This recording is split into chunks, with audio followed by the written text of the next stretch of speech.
আমার নাম শুনলে মোহরের ছুটে আসার তো কোনো কারণ নেই, বরং শঙ্কর রায়চৌধুরীর নাম শুনলে মোহরের ছটফট করে ওঠার কথা। নাকি এখনো ওদের দুজন লুকোচুরি খেলাটা চলছে, এখনো বুঝে উঠতে পারেনি নিজেরা কি চায়। বললাম তো পরীক্ষা নিন আজকে। আসছি sir. Bye bye bye bye sir. আমার নাম শুনলে মোহরের ছুটে আসার তো কোনো কারণ নেই, বরং শঙ্কর রায়চৌধুরীর নাম শুনলে মোহরের ছটফট করে ওঠার কথা।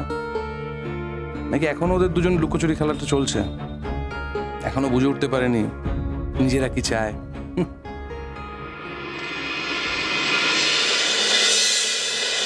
কি রে মোহর, এখন তোর কেমন লাগছে? হ্যাঁ, এখন জ্বরটা কমেছে, কিন্তু তোকে তো খুব টায়ার্ড লাগছে রে। আমি বুঝতে পারছি না যে কাল হঠাৎ করে আমার জ্বরটাই বা কেন এলো। তোর কিন্তু খুব ঠান্ডা লেগেছে জানিস মোহর, কালকে তো সারা রাত তুই জ্বরের ঘুরেছিলিস আর ঘুমিয়েও পড়েছিলিস। স্যার কিন্তু তোর জন্য ঠায় বসেছিলেন, আর তার জন্য আমারও তো ভালো করে ঘুম হয়নি। স্যার যেখানে আমাদের ঘরে বসে আছেন, আমি কি করে ঘুমাই বলতো? উনি কখন গেলেন? ভোরবেলা।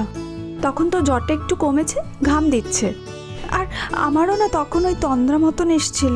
আমি খাটের একপাশে হেলান দিয়ে বালিশে মাথা রেখেছিলাম। উনি আমায় দুবার ডাকলেন, আর আমি ধর্মড় করে উঠতেই বললেন, না না তুমি ঘুমোও, তোমার তো কাল রাত্রে ভালো করে ঘুম হয়নি। আর তারপরে বললেন যে তোর তো জ্বরটা একটু কমেছে, এবার উনি ওনার ঘরে যাবেন। ছি ছি, কি লজ্জার কথা বলতো। ওনাকে সারা রাত কে থাকতে বলেছিল? কে কার জন্য থাকে বল? মানে কেউ কি যে কারোর জন্য থাকতে পারে? উনি কেন থেকেছেন সেটা তুই এখনো বুঝতে পারছিস না? দেখ মোহর, মানুষটাকে ওপর থেকে দেখে জাজ করিস না।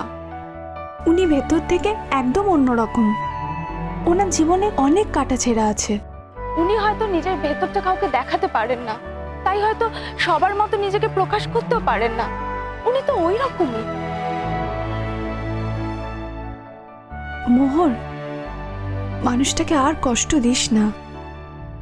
আমি ওনাকে কষ্ট দিয়েছি? তার থেকে অনেক বেশি কষ্ট উনি আমায় দিয়েছেন।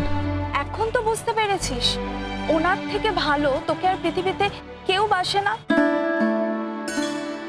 কি রে তাকাচ্ছিস যে? কিন্তু কিসের কিন্তু মোহর? না, কিছু না।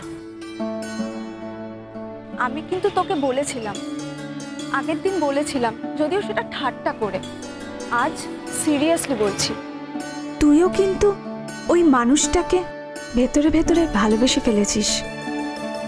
প্লিজ এসব কথা বলিস না। এখনো কি সত্যিটা স্বীকার করতে ভয় পাচ্ছিস? না লজ্জা পাচ্ছিস?